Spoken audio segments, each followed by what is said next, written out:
what if battery wears out? What? What'd you do?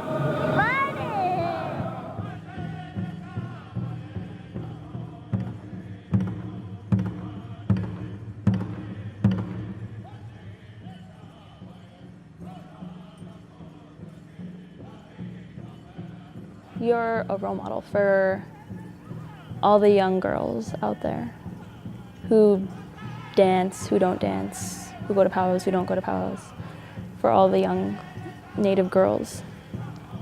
And not just myself, but any other young girl that's holding a princess title. It's just a way for them to be excited about their culture. It was just an honor, I guess. That's what it was. It was a big honor for myself, my family, and my community.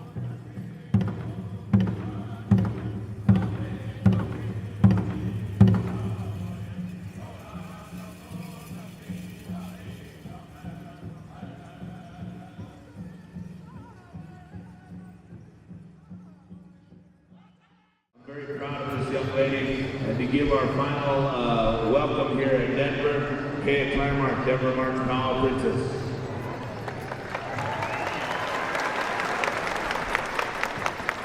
It was overwhelmingly exciting, I guess, because that's a big title to hold for any young woman, any young girl that's had it in the past. And growing up and seeing that, it was just like, wow, this is finally like me. I'm one of those girls who I've always looked up to. And now I have to live up to that. I have to take on this responsibility. With the title, they ask you to basically give the word about when it is, where it is, what it's like to go there. I was really glad to travel every weekend throughout the summer, throughout winter, which I was glad to because I've grown up going to that powwow. I always went to it ever since I was a baby. So has all my family.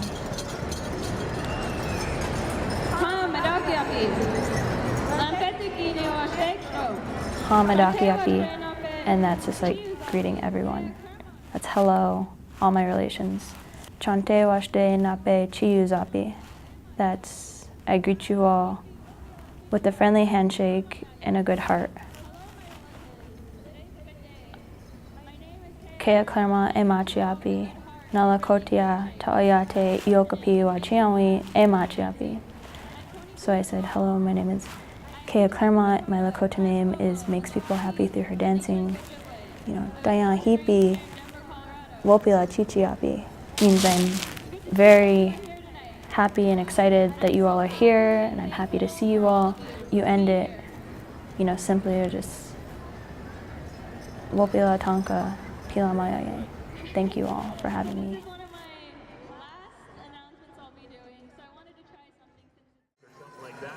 But please don't touch the regalia, because a lot of our regalia, if you would imagine, would be like your Sunday best.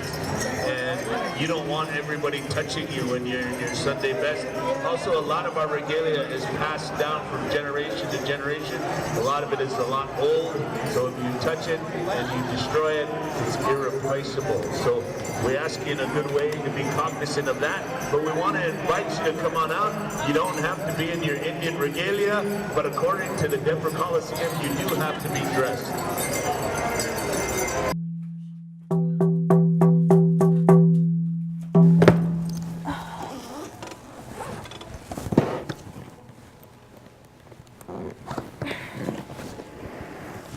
Alright, it's kind of messy right now, but I just came from Kansas and I got a whole bunch of gifts I didn't take out yet.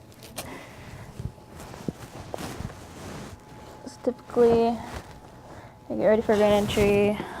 My hair is braided. That's the hard part. And then, I don't know, give myself like at least a half hour, 20 minutes. I can get ready in 5 though. Put on my leggings and moccasins because that takes the longest. I have to wear 2 pairs of socks just for support. I wear these because they're good on my ankles. And then I wore the soccer socks because they hold my leggings in place. Beadwork took about 5 years of planning. My dad came up with the design. My mom came up with the colors. And then I came up with the rest, like how I wanted it. And my mom and dad tell me that the women wore plumes up and on their head to represent the clouds and clear thoughts. This is my shawl. It's actually a butterfly border wings, so I wanted to use that since the fancy shawl dance is supposed to imitate a butterfly. It's supposed to be graceful, swift. Yeah, so your outfit is who your true self is, I believe. That's what most dancers believe. It helps you heal, I guess. Dancing, it's helped a lot of people heal.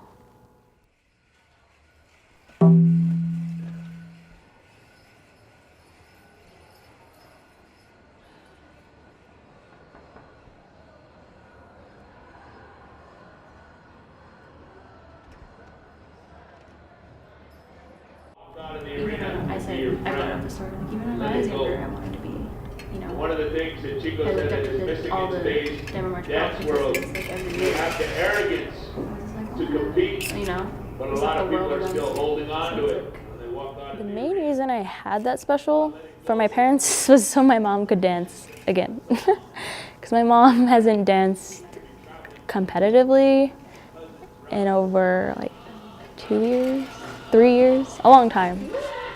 It's so wide. Turn it around. I need to put darts in the front. Yeah. That's why I wanted to do that. It's because I wanted her to have a new set of beadwork, have a new dress for herself. And I knew that was the only way she was gonna get one. She barely finished it an hour before the special. She still got a new dress. And I was happy that it came out the way she wanted it, with the colors she wanted, however many cones she wanted. And, you know, her dresses are perfect all the time.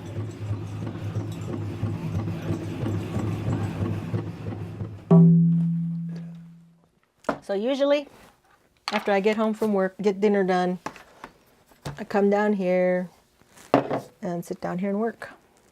If I'm beading, I'm over here. If I'm sewing, I'm over here. I beaded this white and one line of maroon, and this is for Katrina. I had that done for a March powwow, and I just got done filling in all of this design work here. I just put all the beadwork on the inside now. There's Star. That was one of my nieces. That's hers that she's wearing. Oh, is that Star? Or is that one of my nieces? It might be one of my nieces. Oh yeah, here's Star. But when I watch her dance, I remember when she was little. And watching her bounce around out there, and just how happy it makes her. It wasn't until she got to be probably in high school where she got a lot more competitive. And then I could see her really working on developing her moves. Her dad, being a champion grass dancer himself, he would coach her. I mean, he's basically been her dance coach, because him being an athlete and a dancer too, I think had the most influence on her.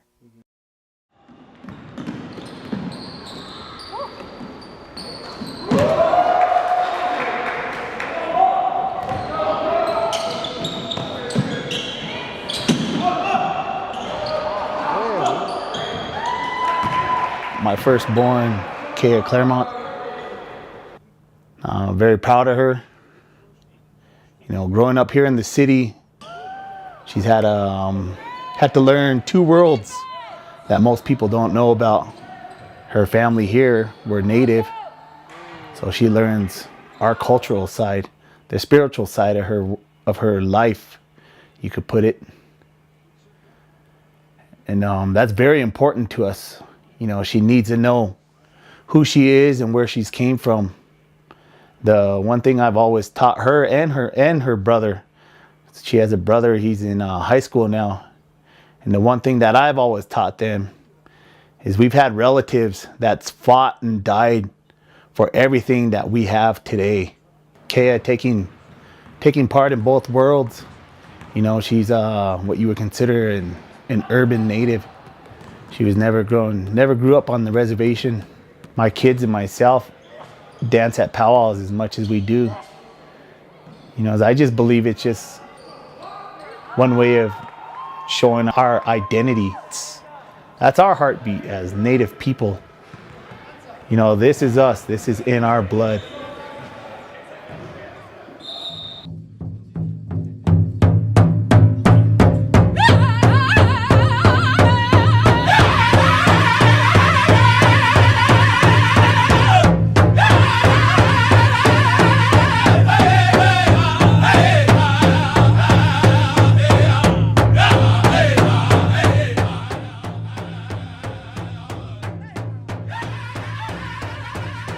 It feels good to be able to dance like this, to know someone dances that hard to a song that is just native.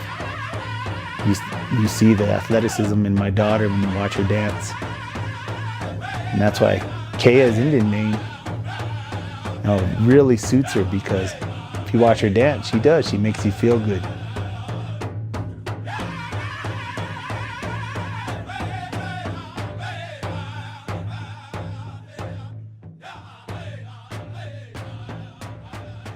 When I'm judging or I'm spectating, I look for footwork, style, how quick they are, how well they know the song, if they stop on time, and then ultimately if, like, you know, they're a good person, if they're gonna use this money wisely. Like, if I vote for them, are they gonna help their family out? Are they gonna go back? Or are they gonna go back to where they came from and just drink it off, or, you know, not do anything with it? Or are they actually gonna be productive with the money that they're gonna win? You gotta look at that too. I look at who's a good parent, who's a good grandparent, who spends time with their family, who respects this circle, I guess. Here's your second place winner, Miss Roberts, Oklahoma, your second place, and your champion, all the way from Denver, Colorado, and home of the Denver Broncos, Kea Claremont, your champion.